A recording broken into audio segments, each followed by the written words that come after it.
আসসালামু আলাইকুম। টক ঝাল মিষ্টি আমের আচার একবার বানালে বারবার বানানোর রিকোয়েস্ট আসবে আপনার কাছে। চলুন দেখে আসা যাক রেসিপি। এখানে নিয়েছি 2 টেবিল চামচ করে পাঁচফোড়ন, আস্ত জিরে, ধনিয়া আর 10 থেকে 12টি শুকনো মরিচ। এগুলো এখন আস্তে জারে টেলে নেব। খুব অল্প আছে, এটা আস্তে আস্তে করে টেলে নিতে হবে। সুন্দর একটা ঘ্রাণ আসা পর্যন্ত এটা টেলে নেওয়া হয়ে গেলে এটা গুঁড়া করে নিতে হবে।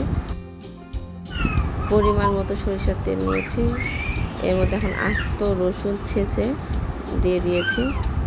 অল্প কিছুক্ষণ নাড়াচাড়া করব যেন পুড়ে না যায়, সেদিকে খেয়াল রাখতে হবে। আজকে আমি 5 কেজি আম নিয়েছি, এর মধ্যে থেকে কেটে বেছে 4 কেজির মতো হয়েছে।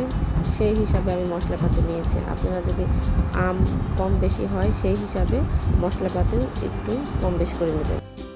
সবগুলো আম দিয়ে দিচ্ছি, এখন এর মধ্যে দিয়ে নাড়াচাড়া দেবো। এখানে আমার হাজব্যান্ড এসে আমাকে হেল্প করতেছে। একা হাতে ভিডিও করা আর নাড়াচাড়া দেওয়া তো আপনাদের মাঝে দেওয়া সম্ভব না, এই জন্য ওনাকে একটু ডাক দিয়েছি, উনি আমাকে একটু দিয়ে দিচ্ছে আমগুলো। অফ ক্যামেরায় আমি আমগুলো নাড়াচাড়া মিশিয়ে নিয়েছি। তারপরে এর মধ্যে আমি গুড় দিয়েছি আর হাফ কেজির মতো চিনি দিয়েছি। আসলে দুটো মিক্স করে দিয়েছি। গুড় কতটা দিয়েছি এটার জন্য আপনার মাঝে বলতে পারলাম না। হাফ কেজি চিনি আর গুড় হাফ কেজির বেশি হবে, সেটা পরিমাণ মতো মিষ্টি যে যেরকম খেতে চায় সেরকম দিতে হবে। এগুলো ভালো করে মিশে গেলে এগুলো থেকে পানি উঠবে। অবশ্যই ভালো করে নাড়াচাড়া দিয়ে মিশাতে হবে, আর নিচে যেন লেগে না যায় সেদিকটা খেয়াল করতে হবে। কিছুক্ষণ পর পর একটু নাড়াচাড়া দিতে হবে। কিছুক্ষণ নাড়াচাড়া দেওয়ার পরে আমার এই আমের আচারে এখন এই অবস্থা। এখন আমি এই ভাজা মশলাটা অর্ধেকের বেশি দিয়ে দিয়েছি আর বাকিটুকু আমি করে দেবো। আমি 2বারে মশলাটা দিই, এটা আমার কাছে একটু ভালো।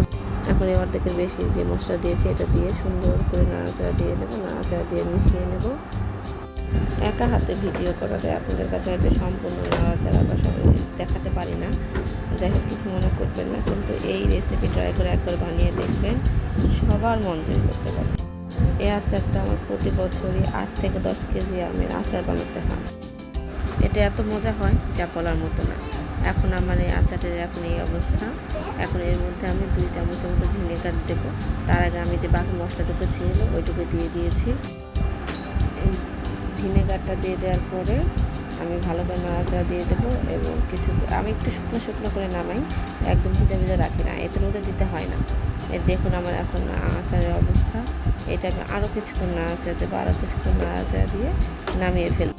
আসলে একটু ধৈর্য ধরে একটু বেশিক্ষণ নাড়াচাড়া দিয়ে একটু শুকনো শুকনো করে নামালে এটা রোদে দেওয়ার প্রয়োজন হয় না, এমনিতেই ভালো থাকে সারা বছর।